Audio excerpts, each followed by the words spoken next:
Hello, friends, it's Nikki, and welcome back to my messy bookshelf. Today I am here with my weekly reading wrap up, and it has been a week like no other in terms of my reading, and I will explain it.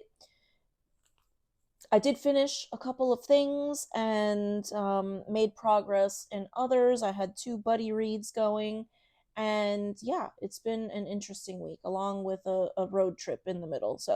Um, the first thing that I finished was the book that we were reading for Audiomiles for the month of July and August, the months of July and August, and that was We Are All Guilty Here by Karen Slaughter. And it was really, really good. It was a really satisfying thriller in terms of all the twists and the psychological tension going on throughout the whole story. And having a theory and then having it be close but not quite, and then completely turning that on its head. Um, I know I mentioned it before, but that book was a thriller about a woman who is a police officer. And yeah, there was a crime that happened a while ago, and she feels a lot of guilt about that crime. And another crime takes place several years later that is similar. And she is doing her best to try and figure out what happened and how this could have happened.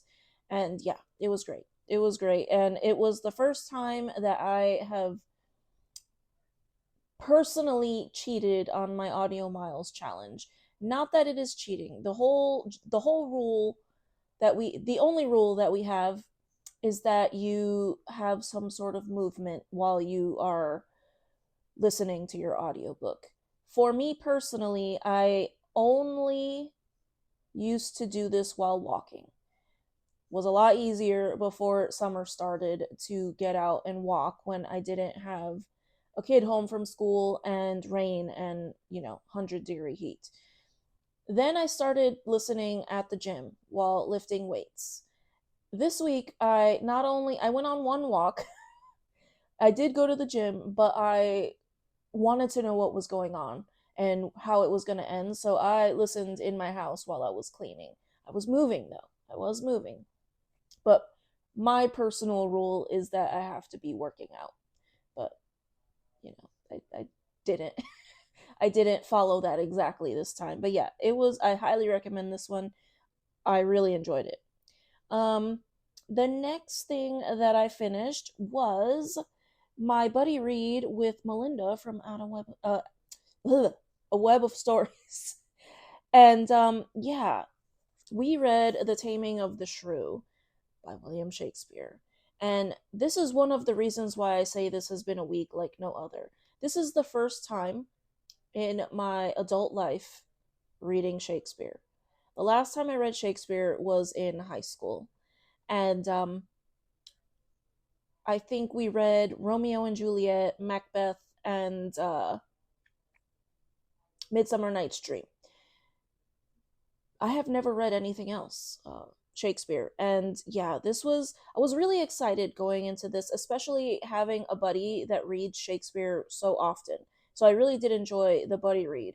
But I have to say, I Melinda made a comment saying that she could see this being better on stage than on the page because it would probably be more humorous to see people performing this. And I have to say, I 100% agree because a lot of this did not translate well onto the page. And we are following a whole cast of characters. There are people dressing up as other people, and yeah, a man who marries a young woman, and she is a quote unquote shrew, so he decides he needs to break her.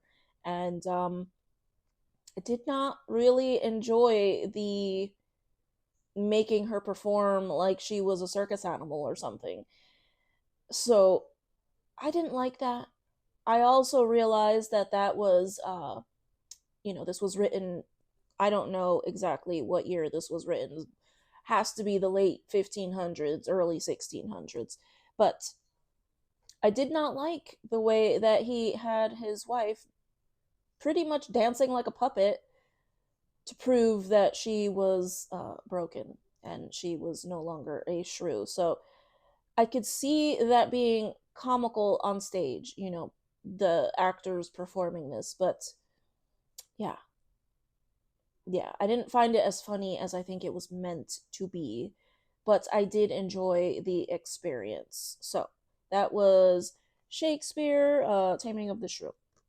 And then I read 6 short stories for Short Story Summer. I fulfilled 6 different prompts.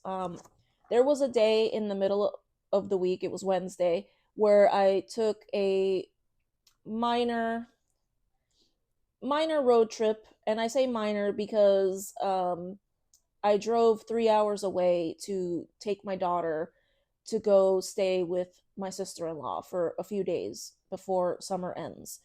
And so on the way up with my daughter in the car, we did listen to the she suggested that we return to a book that we set aside a few months ago, Impossible Creatures, and we were hooked.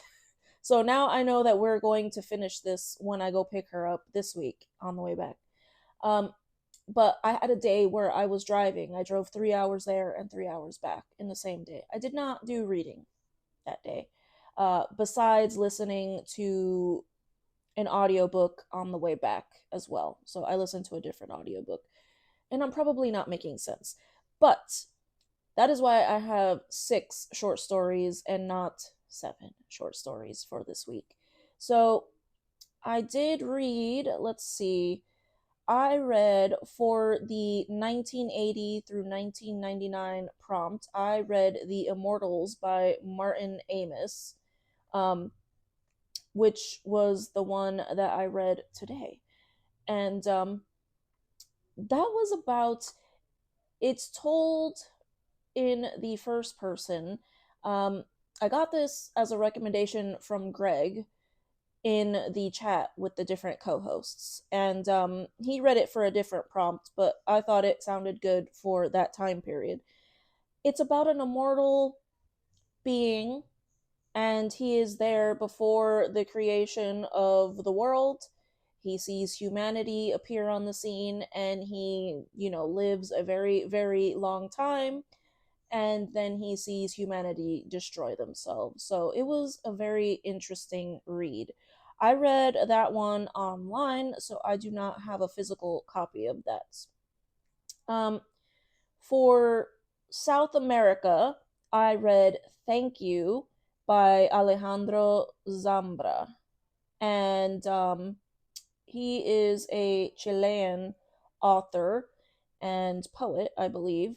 And that was about a couple, Argentine woman and a Chilean man, and I think they're in Mexico at the time this takes place. And something rather traumatic happens to them as they are sort of dating. And yeah, I won't spoil that one, but it was very good. It wasn't too long either. For Asia, I read Saved by Rabindranath Tagore, and this one takes place in India. And it is about a woman who is in an unhappy marriage, and she starts following a guru, and her husband becomes a bit jealous of this, and some things happen. Um, for that one, I really enjoyed the entire story, and then I thought the ending was a little bit abrupt. And I was excited to read from this author because I learned after I decided I was going to read it that he is the first, I think, non white person to ever win the Nobel Prize for Literature. So I was pretty excited about that. Um, and then for Africa, I read The False Prophet by Sembene Usmani. And I apologize if I pronounce these wrong. And I think he is an author from Senegal. I know He's from a country in West Africa. And this story was about a oh, and I read that one out of this collection here. Um, that one was about a Muslim man who is a very lazy man. He doesn't want to work and he wants easy ways to. He keeps getting compared to a cat that wants people to do things for him and take care of him. And he is sort of wandering around. Doesn't really say in the beginning where he is, but he sort of wanders west towards a province that he is familiar with. And he stumbles into some Senegalese villages, and they take him for a holy man. A holy man. And because he does have some knowledge of the Quran, they take him at his word. And yeah, he stays there as their holy man for a while. And I really enjoyed this one and where it went after he gets to these villages. Um, and then for unreliable narrator this week, I reread one of my favorite short stories ever, and that is The Yellow Wallpaper. And I think most people are familiar with this one, but if you are not, it is about a woman who has recently, um, doesn't actually say how long ago, but she has recently had a baby, and her husband takes her to a quiet country house, and because she is suffering from a nervous disorder, and he pretty much puts his wife, he is a doctor, he puts his own wife on bed rest, and she's pretty much cooped up in this room that has yellow wallpaper. And it is one of the most chilling short stories to this day. I have read many spooky short stories, and for me, this one is one of the most chilling short stories I have ever read. And yeah, it was just as great this time around.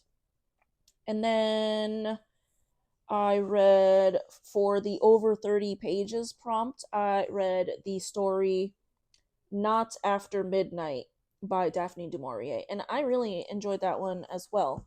It wasn't as tense as a lot of Daphne du Maurier's stories usually are, but there was still that feeling of atmosphere, and it's following a school teacher who takes a holiday in Greece, and he gets to Greece and decides that he wants this specific hotel room that is facing the beach. And some recent things had just happened in that hotel room, and sort of explores what happened there and also the people he meets while he is there. And some things have happened and are happening. And I will say no more than that. It was a very good story. And the ending was I really liked the ending too. And so that was it for short stories. And because I did read from Africa and Asia this week, I was able to use those towards my diversity book bingo because I had not read from those countries this year. And let's see. Or I had read from Asia before. But anyway, I have now read from all of the continents on the Diversity Book Bingo challenge board. So that was exciting. And then what else did I do this week? I got to chapter 10 of The Unicorn Hunters, and this is the book that I listened to on the way back after I dropped off my daughter. And I got to chapter 8 and then have since read to chapter 10 after that. And I am buddy reading this with my friend Melly from Melly in the Margins. And so far, I am really enjoying this. It's interesting to see a historical figure and there be magic as well. So it is very intriguing and interesting. And I was wondering if we were going to see a unicorn in here. and I now have my answer. So, um, what else did I do? I think that was all. Oh, and then last week I was wondering, I knew there was a book I was forgetting to talk about because I knew I had plans for this month, and I realized it was because I had left it in my beach bag and it had fallen out in the car, and I found this book in my car. So, my Women in Translation book, which I am going to pick back up today. I just found it in my car. And so, I will be probably focusing on this to try and finish this before Women in Translation month is over. But yeah, I have made no progress in this one. And I did decide to put War and Peace down for a little bit. I was very much enjoying it and I was on track to finish, but since my dog passed away a week ago, almost 2 weeks ago, kind of haven't been in the mood to pick it up. And I think that's okay because I will get to it and I know that I already have read it and enjoyed it. So, um, but yeah, that is what I have been getting up to this week. And I really thank you if you have made it to the end of this video. Would love to hear if you have read any of these. Hopefully, I did not forget to mention anything. But yeah, thanks so much. And I hope to see you in the next one. Take care. Bye.